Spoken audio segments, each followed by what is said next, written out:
In this video, we'll cover second law of thermodynamics. Now, I want to, before I go into what that entails, I want to expand on and talk about the delta S or the entropy a bit. So recall that anytime a process that involves an increasing entropy of the system, so it's going in more of the disordered state, are very often spontaneous, not always the case. So we can say delta S of the system that we're looking at, whatever that might be, a reaction or some type of process, it is spontaneous if in case this particular reaction is going into the disorder state. But we need to expand that delta S into the surrounding as well. And what do I mean by that? It means that we need to include what's around the system as well. We can't just look at what's going on inside the system in itself, but it's also influenced what's on the outside, which is considered to be the surrounding. The system and the surrounding all together encapsulates the universe. The whole universe is like this: the system plus the surrounding. So therefore, the entropy change of the system and the entropy of the surrounding is equal to the entropy of the whole system. And let's go into further and elaborate what this means in real life. So in a scenario in which the delta S universe, the delta S universe is greater than zero scenario. So this is a state in which there is more disorder occurring. So here is a scenario, more disorder.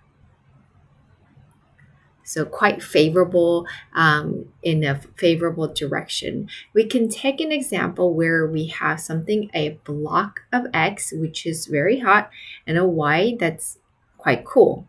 Now, when I put these two blocks together, there is a heat transfer where it goes from hot to cold. And we experience this in real life when we have a hot cup of coffee or a cup of water eventually kind of gets cooled down and then your cup gets hot, right?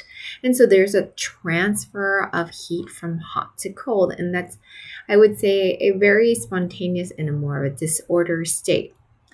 Now, if I take X as the system, meaning this hot as the system, and the Y as the surrounding, then we can say when we put them together, the whole thing is considered to be the universe. When we look at this scenario, we can look at what delta S equals to. And delta S has a unit of joules per Kelvin or heat. Okay, so this is my Kelvin. So we know that some kind of heat or some kind of energy goes on top over the temperature goes on the bottom. So therefore, we can say that delta S of the system, so I'm talking about the X, is equal to Q over T. And they're both in system. Q represents the heat energy. You'll notice that this is a negative negative, and it's showing the direction that the system is losing heat. Whereas the surrounding, it's gaining heat, so therefore you don't see the negative. And Q of the surrounding refers to what they're getting, the heat that they're getting. So heat.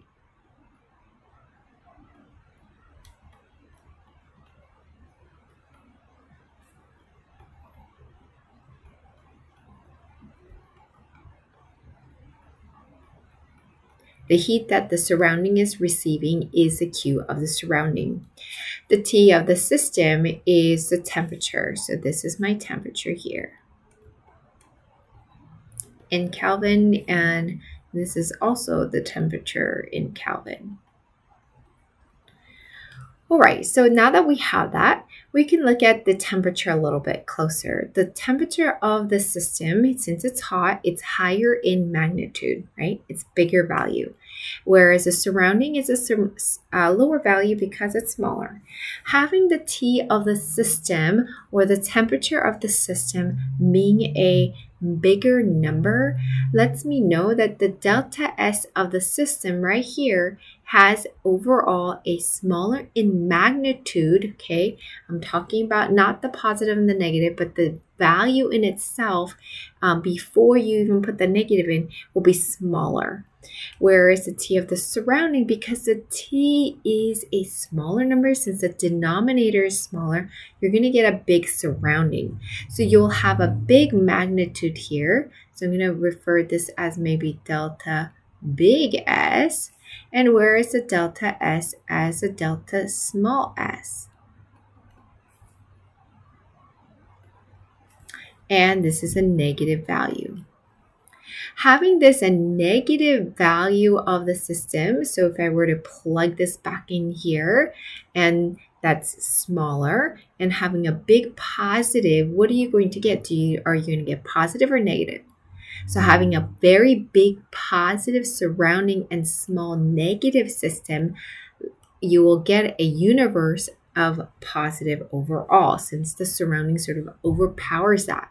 So we can say the delta S universe is a positive number or greater than 0, and this is considered to be a spontaneous process. And I've mentioned before that it is common to see a heat being transferred from hot to cold. Let's take the reverse scenario, where in which the delta S is now negative, or when is it negative universe?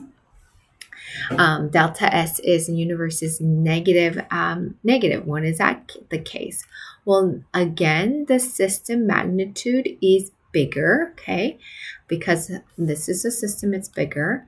But now we look at the heat transfer. It's no longer going in the right direction, but now if it was to go from cool to hot, so the heat is taking out from the cooler area, so it's coming more cooler, then it's going towards the heat. Then what happens?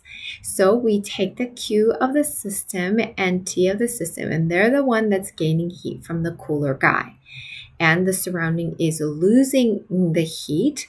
And even though we may say they're cool, they have some heat in them, but now we're making it cooler. And so the heat is being transferred over, so they're losing the heat, hence the negative value. Having this value to be quite large because the T of the surrounding is really small because the temperature is low, so we're going to have a big delta S surrounding. But this is a negative value. Whereas here, we're going to have a smaller delta system S, and this is a positive value. Having a very big negative surrounding, and I plug that in here, and a small positive, which one will dominate? Yeah, the negative will dominate over, so therefore the delta S universe will be negative, and hence you don't see this very often, and that's a non-spontaneous process. So again, if we look at the system and the surrounding, we're looking at the whole universe through that. Now I can introduce this second law of thermodynamics, is that all spontaneous changes are going to try to increase in entropy of the universe, meaning we want this delta S to be positive, and that's all spontaneous processes are going to be like that. It's as if your room is very clean like this, they're going to do whatever it takes to make it very messy. And that's what the second law of thermodynamics tell you. So if your mama tells you to clean your room, you might want to give an excuse by second law of thermodynamics. You can't, because that is the natural way to go about things. Let's do a learning check based on what we have learned so far. Will ice spontaneous melt? Okay, the entropy change for the process is the ice. So this is my water solid going into water liquid. And it's saying the entropy for this process is 22.1 joules per Kelvin. So that's the heat, and Kelvin is the temperature. And require that the surroundings transfer 6.0 kilojoules of heat to the system. Is the process spontaneous 10 degrees Celsius or negative 10 degrees, or is it spontaneous at plus 10 degrees Celsius. So let's look at the overall process of what's going on. Here is my block of ice, and that is my water, and that's solid. So this is my system here. Around it is my surrounding. We know that delta S, let me write that here, delta S of the universe is equal to delta S of the system plus the delta S of the surrounding. And already it tells you the entropy change for the process from ice melting into liquid. So that process right here, that entropy change or entropy change of the system is 22.1 joules per Kelvin. So we know that this system is 22.1 joules per Kelvin. All right. What about delta S of the surrounding? We know that delta S of the surrounding, a little information that they give you, there's a transfer of 6.00 kilojoules. What is that in joules? This in joules, if I were to calculate this out, we know one kilojoules is equals to a 10 to the third joules. So this would be 6,000 joules, or you can write 6.00 times 10 to the third joules. That will be the correct sig figs. So therefore, I'm going to go ahead and put that in here. Joules, and then over the K, which is the temperature. Now the temperature right now is in Celsius, so we want to put that in Kelvin. If I were to put this in Kelvin, this is 273.15 plus the Celsius.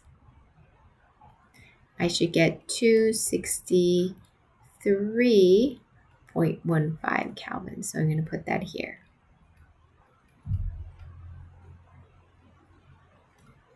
And that should give me some value. Now, also what I want to know is that it's transferring the heat to the system. So the surrounding is losing the heat. So that means I need to put this as a negative, okay? If I were to put that as negative, and let's calculate this out, okay? We have 22.1 plus the negative of 6,000. So I'm going to write 6,000 instead of writing the 10 to the third. So it could look kind of confusing. Divided by 263.15 and close the parentheses. And I get a negative value of negative 0.7, negative 0.7. Yeah, I think that's the only sig fig we can go up to. Negative 0.7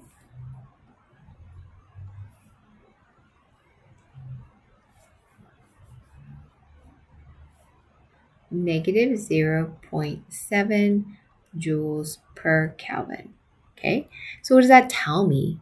At negative 10 degrees Celsius, this is a delta S, and universe is a negative value, so this is not spontaneous. And that makes sense.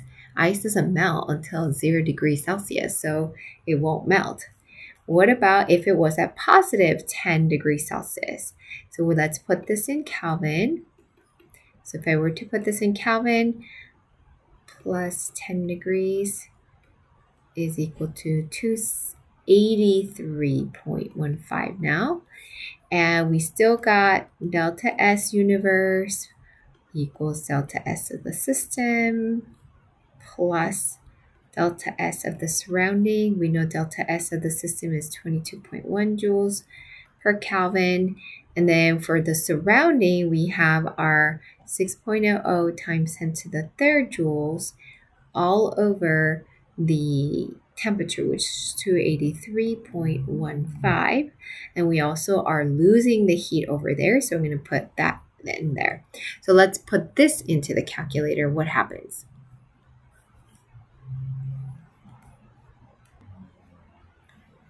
So 2.1 plus the negative of 6,000 divided by 283.15. All right, then we get a positive 0.9 joules per Kelvin. And you could see this is a positive, so this would be a spontaneous process.